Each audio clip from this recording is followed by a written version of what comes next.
What I'm going to go over now is very important to the improvement of an individual in chess, and it's a very easy concept and very easy idea to understand. And it's the reason why some people struggle to learn chess or to understand chess, and some people like find it easy.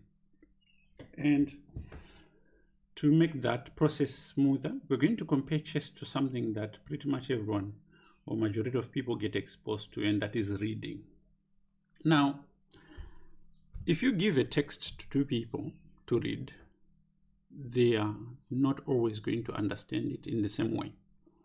The reason for that is because their understanding of different words is not usually the same. And it's scary because we live in a society where people don't cross-check words. And to take you through a journey of what I'm talking about, before we look at a chess position, people underestimate the value of words and how a misunderstanding in what a word means can cause a major problem. One of the most commonly misunderstood words is the word peruse. Peruse, I would like you to stop the video if possible and think of what that word means. Now, if you have stopped the word, I'm sure you've checked and or you have at least thought of what you think the word means, and you have taken the time to actually cross-check with the dictionary what it actually means. So peruse means to read carefully and with understanding, and it's commonly misunderstood as to just read without paying attention to detail. So the meaning is usually the opposite of what people think it is. So two people reading or getting instructions about perusing something would do two different actions. The same concept pretty much applies in chess. When a person looks at a position, they don't see the same stuff. So let's do this with an example. If you look at the following example, it's black to play, and it's easy to first see that this pawn on b7 is attacked by the rook. So pretty much maybe everyone might be able to see that. Someone who's really bad will probably not be able to see that. So this difference in what we see is kind of similar. We're looking at the same position, but we see different things. And this is, I think, the first task that each player needs to put attention on and learn and master. It's really a question of exercise and observation. And there are drills that you can do to improve this. So two people seeing this might just see the fact that, okay, the pawn is attacked, so I'm going to defend. So one player might say, okay, good. I see that this pawn is attacked, I need to defend it. And they might play something like a queen here, right? Now, that move looks normal. So queen here, it looks normal, but it's a big mistake.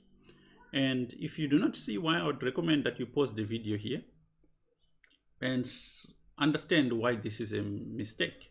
And now what I'm showing you now is the next level of vision, which you might not even have anticipated.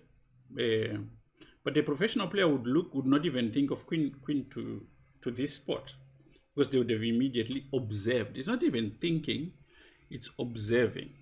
It's pretty much the same thing like if you don't know the definition of the word, you're going to be operating in a certain way.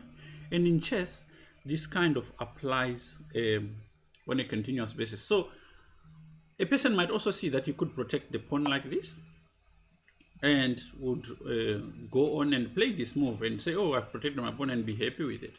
A much more keener eye might go, okay, they might see all these moves and they might still understand that the position is still better for white. So let's look at it. So let's kind of define some of the words that are happening in this position. If you play queen here, there's the possibility that white would just simply take anyway, because after you take with the queen, there's this knight check, attacking the queen and attacking the queen. and suddenly you've just lost an important piece, and probably the game d5 is falling also. And if you play bishop c6, the keener and much more observant eye will be able to observe that after e4, this position again is falling apart and white is winning. And this is the reason why most people actually struggle with chess. So at the beginning, when you learn how the pieces move, a lot of emphasis needs to be put on observing, not necessarily thinking, just observing what's happening on the board. Observing what's happening on the board is similar to defining words when you're reading, so that by the time you learn advanced concepts, you already can see the obvious and are ready to create more magic on the chessboard. So this is the reason why some people progress faster and some don't. They just never did the initial observation drills properly. Thank you. I hope this is very useful and you can put it to good use and practice. Bye.